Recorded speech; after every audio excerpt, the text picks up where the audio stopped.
ما زلت عند رأيي ان الكشري في الحلة الواحدة احلى من اي كشري. رحت جبت بقى الحلة بتاعتي، واول حاجة جبتها البصلة هنعملها. حطيت عليها شوية دقيق وملح وكمون، وسبتهم كده شوية وحطيتهم على النار. سبتهم لما يتحمروا كده بقى ويبقوا كريسبي كده. هما بيبقوا طريين في الاول، بس لما تحطهم كده في الهوا شوية هينشفوا معاكم يبقوا حلوين قوي. هنا بقى اول حاجة هنعملها البصلة. وبعد كده هنا بقى طلعت البصلة وبنقص بقى شوية زيت كده عشان هنعمل بيهم ايه، الشطة بتاعتنا والصلصة. وبعدين كده جبت بقى الشعرية بتاعتي، بعدين بحمرها بقى في الزيت بتاع البصلة. وبعد كده بقى على النار بقى في الناحية التانية هنجيب حلة هنسخن فيها مية، هنتبل بقى المية دي بالكمون والفلفل والملح. وبعد كده بقى الشعرية بتاعتي جهزت اهي، بقت حمرا. لازم تزودي الاحمرار بتاعها شوية عن كل مرة يعني. وبعد كده حطيت العدس بتاعي بجبة، كنت ايه نقعته قبلها بنص ساعة كده. وبعد كده حطيت ايه نص كمية العدس رز. ماشي يعني شوفي، لو انت مثلا هتعملي كوبايتين عدس اعملي كوباية رز. الميه بقى حطيت زودت عليهم إيه فصين توم كده عشان النكهه بتاعه الميه تبقى حلوه. وهنا بقى خلاص هنا بقى حطيت المكرونه بتاعتي كده ايه، وحطيت الميه السخنه. لازم الميه تكون سخنه عشان لو هي بارده النشويات اللي في المكرونه والرز هتطلع، والرز هيبقى معجن. فلازم الميه تبقى سخنه. بعد كده غطيتها بقى ورحت بقى الناحيه التانية على الحله بتاعتنا. فقسمت برضو الزيت بتاع البصل ده ايه في حله تانية علشان هنعمل بيها الشطه. هنجيب بقى البصلايه كده وهنسيبها لما تدبل كده. وبعد كده ايه هنحط معلقه كزبره ناشفه.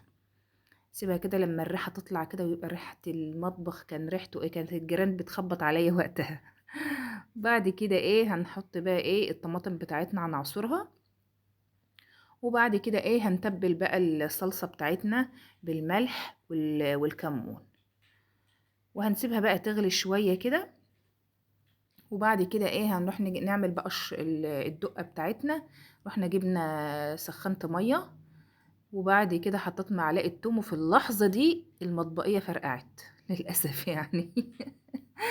بعد كده ايه قلت يلا الحمد لله، الحمد لله ان اجت في المطبقية. اكيد الجيران شمين ريحة الكشري اللي انا بعمله. يلا الحمد لله. فجبت بقى ايه معلقة خل برضو على المية السخنة بالثوم ومعلقة كمون.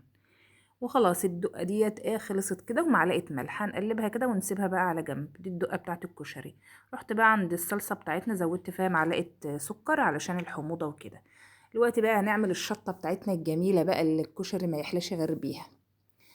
فجبت بقى ايه زيت البصل برضو وعليها معلقة شطة وسبتها كده لما تفور. شوف الفوران بتاع الشطة لازم ايه يكون يفور كده وتعطسي، لازم تعطسي.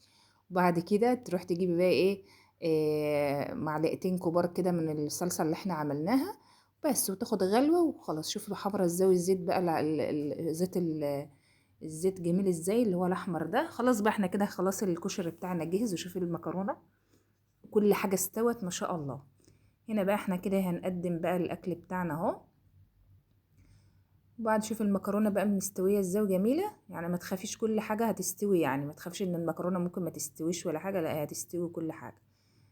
وبعد كده بقى بفرغ كده بقى وخلاص بنجهز الاكل بتاعنا. والف هنا. ما انا بحب الكشري قوي. كان بص اعملوا واكل شوكولاته بقى جاز وشفوني انا كمان ما تعبانه وعندي برد. ايوه.